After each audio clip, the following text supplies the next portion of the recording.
एक साल से जब से कोरोना शुरू हुआ है, मैं समय समय पे आपके बीच में आके सभी तथ्यों को, परिस्थितियों को ईमानदारी के साथ आपके सामने रखता रहा हूँ, आपसे चर्चा करता रहा हूँ। एक चीज़ हम लोगों ने हमेशा गांठ बांध के रखी, आपको कभी गलत तथ्य नहीं दिए, आपसे कभी झूठ नहीं बोला, जो था आपके सामने रख दिया। अगर स्थिति अच्छी थी तो भी आपको बताया, स्थिति खराब थी तो भी आपको हमने ईमानदारी से बताया, क्योंकि हम पहले दिन से समझ गए थे कि ये इतनी बड़ी आपदा है कि आपके साथ के बिना, जनता के साथ के बिना अकेले इस आपदा से सरकार सामना नहीं कर सकती। जनता का सहयोग और जनता की सहभागिता इस पूरे संघर्ष में बेहद ज़रूरी है। और जब तक जनता को सच नहीं बताया जाएगा, सारे तथ्य जनता के सामने नहीं रखे जाएंगे, तब तक जनता की भागीदारी सुनिश्चित करना असंभव था। इसीलिए हमने हर चीज़ आपके सामने रखी। हमने टेस्ट नहीं कम होने दिए। आज दिल्ली के अंदर सबसे ज़्यादा टेस्ट हो रहे हैं। मैं तो ये कहूँगा कि अगर प्रति 10 लाख की पॉपुलेशन पे देखा जाए तो शायद पूरी दुनिया में सबसे ज़्यादा टेस्ट दिल्ली में हो रहे हैं। मैंने देखा कि कई जगहों पे उन्होंने टेस्ट कम कर दिए। टेस्ट कम कर दिए तो केस कम आने लग गए।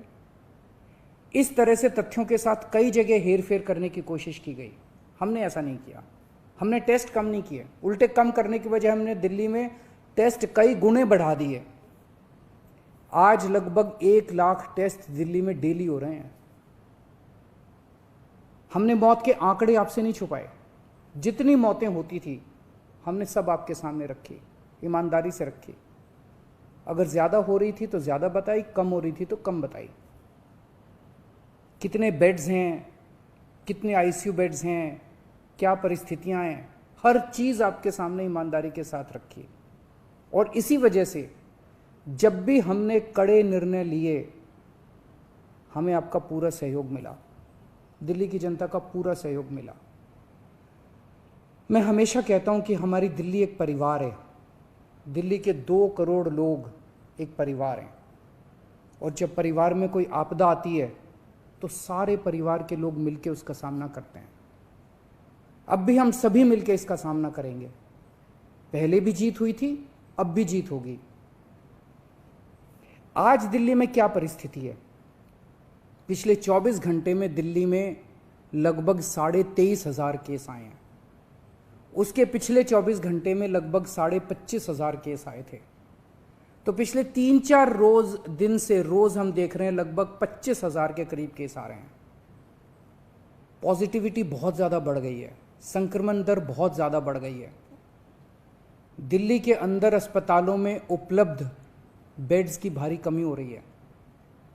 डेली 25-25 हज़ार अगर पेशेंट्स आएंगे तो कोई भी व्यवस्था चरमरा सकती है। दिल्ली के अंदर बेड्स की भारी कमी हो रही है। आईसीयू बेड्स दिल्ली में लगभग ख़त्म हो गए हैं। आज सुबह मैं ऐप पे देख रहा था 100 से भी कम आईसीयू बेड्स दिल्ली में बचे हैं। ऑक्सीजन की भारी कमी हो रही है। कल हमने सेंट्रल गवर्नमेंट को भी लिखा है, उनसे बातचीत चल रही है। परसों रात को एक हादसा होते होते बचा। एक प्राइवेट हॉस्पिटल ने हमें बताया कि परसों रात को 3 बजे के करीब उनके अस्पताल की ऑक्सीजन लगभग ख़त्म हो गई। वो बोले जी हम तो बहुत बुरी तरह से डर गए, बहुत बड़ा हादसा हो सकता था। इधर उधर हाथ पैर मार के किसी तरह से उन्होंने कहीं से ऑक्सीजन का इंतजाम किया। दवाइयों की कमी हो रही है, रेमडेसिविर दवाई की खासकर काफ़ी कमी हो रही है। ये सारे तथ्य मैंने आपको डराने के लिए नहीं बताए। ये सारी परिस्थिति है और इन परिस्थितियों में हमें अब अगला कदम क्या उठाना है, इस पे चर्चा करने के लिए मैंने आपको ये परिस्थिति बताई है। तो दिल्ली के अंदर कोरोना की परिस्थिति काफ़ी गंभीर है। अभी तक हमने दिल्ली के अंदर हेल्थ सिस्टम को बड़े अच्छे तरीके से मैनेज किया। दिल्ली में 4थी वेव आई है। पहली वेव पिछले साल जून में आई थी जिसमें 4,500 के करीब केस आए थे। दूसरी वेव आई फिर सितंबर में, फिर तीसरी वेव आई जिसमें 8,500 के करीब केस आए थे। दुनिया के कई शहर ऐसे हैं, बड़े बड़े देशों के, विकसित देशों के शहर, जहां 6,000 केस आए तो उनका पूरा हेल्थ सिस्टम चरमरा गया, कोलैप्स कर गया। दिल्ली में 8,500 केस आए पिछली बार तीसरी वेव में, तब भी हमारा सिस्टम कोलैप्स नहीं किया, उल्टे हमने और ज़्यादा अपनी तैयारियां शुरू कर दी। आज 25,000 केस आए हैं। अब दिल्ली का हेल्थ सिस्टम अपनी सीमा तक पहुंच गया है। हमारा हेल्थ सिस्टम अब बहुत ज़्यादा तनाव में है। मैं ये नहीं कहूँगा कि हमारा हेल्थ सिस्टम अभी कोलैप्स किया है, लेकिन आज हमारा हेल्थ सिस्टम बहुत ज़्यादा तनाव में है। किसी भी हेल्थ सिस्टम की अपनी सीमाएं होती हैं। अनगिनत पेशेंट्स तो कोई भी सिस्टम नहीं ले सकता ना। किसी भी सिस्टम की अपनी सीमाएं हैं। पिछले 5 साल में आपकी सरकार ने दिल्ली में बहुत बड़े स्तर पे स्वास्थ्य के क्षेत्र में काम किया है। खूब नए हॉस्पिटल खोले हैं, मोहल्ला क्लिनिक, पॉली क्लिनिक बनाए हैं। बहुत बड़े स्तर के ऊपर स्वास्थ्य के क्षेत्र में काम हुआ है।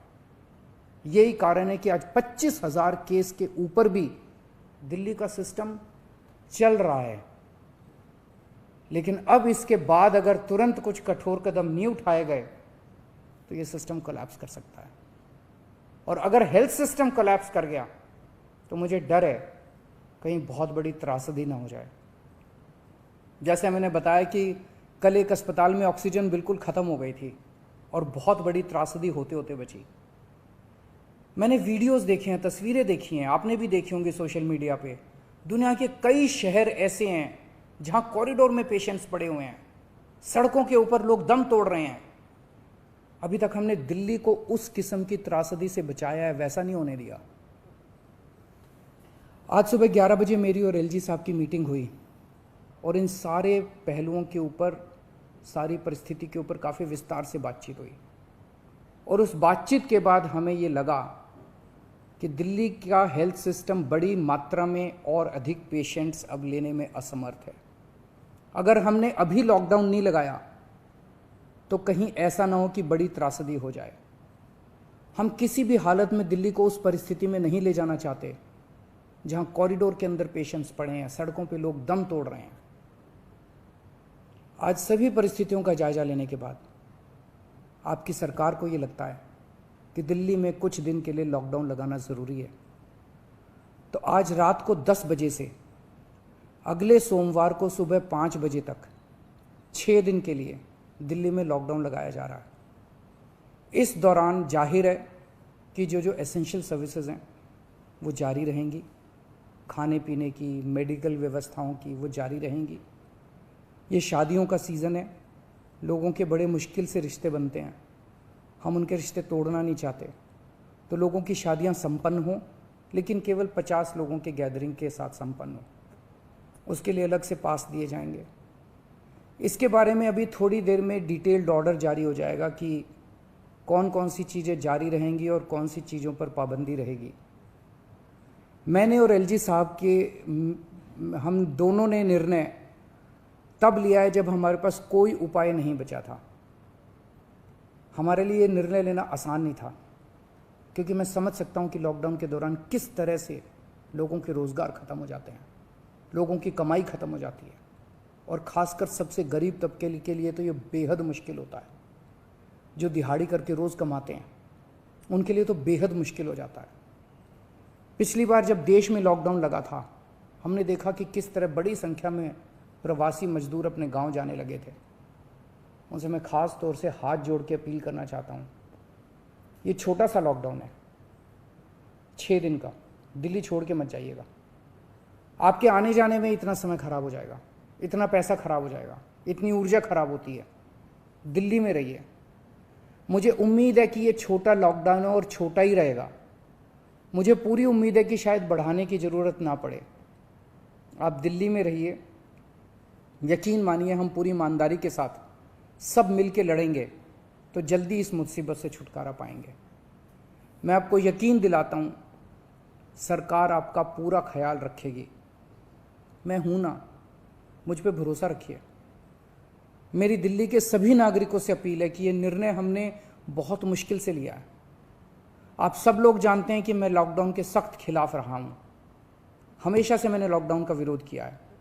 मेरा ये मानना है कि लॉकडाउन से कोरोना ख़त्म नहीं होता, लॉकडाउन से कोरोना की स्पीड कम हो जाती है। मेरा हमेशा ये मानना है कि अगर किसी भी शहर या राज्य की स्वास्थ्य व्यवस्था अपनी सीमा तक पहुंच जाए तो लॉकडाउन लगाना जरूरी हो जाता है, ताकि पेशेंट्स का नंबर कम हो जाए, ताकि हेल्थ सिस्टम को और दुरुस्त किया जा सके। ये जो 6 दिन का लॉकडाउन हम लगा रहे हैं, ये जो 6 दिन हम ले रहे हैं आपसे, इन 6 दिनों के अंदर हम बहुत बड़े स्तर के ऊपर और दिल्ली में बेड्स की व्यवस्था करेंगे। केंद्र से हम मदद मांग रहे हैं, उनसे लगातार संपर्क में हैं। केंद्र सरकार हमारी मदद भी कर रही है, उसके लिए हम केंद्र सरकार के शुक्रगुजार हैं। उनसे ऑक्सीजन की व्यवस्था करेंगे, दवाइयों की व्यवस्था करेंगे। इस लॉकडाउन के समय को हम इन सब चीज़ों के लिए इस्तेमाल करेंगे। मेरी अब सब लोगों से गुजारिश है कि लॉकडाउन का पूरी तरह से पालन करें, घर से बाहर इस दौरान ना निकलें। पहले भी हमने कई कठिन निर्णय लिए और आपने मेरा पूरा साथ दिया। मुझे पूरी उम्मीद है आज भी आप मेरा साथ देंगे। हम मिलके इसका मुकाबला करेंगे और ज़रूर जीतेंगे। नमस्कार।